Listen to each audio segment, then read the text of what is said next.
তাওয়াং। অরুণাচল প্রদেশের তাওয়াং শহরের নাম তো আপনারা নিশ্চয়ই শুনেছেন, কিন্তু কখনো কি ভেবে দেখেছেন এই তাওয়াং নামটির আসল অর্থ কি?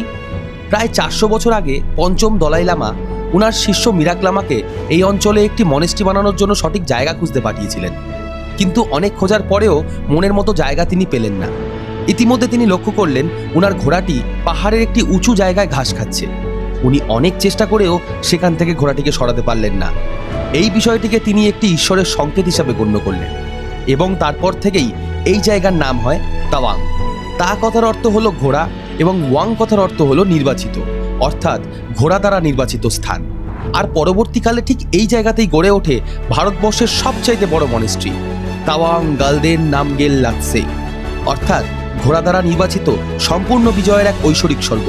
তাই পরের বার যখন আপনি তাওয়াংয়ের নাম শুনবেন তখন শুধু একটি জায়গার নাম নয়, বরং একটি অনন্য কাহিনীকে মনে করবেন।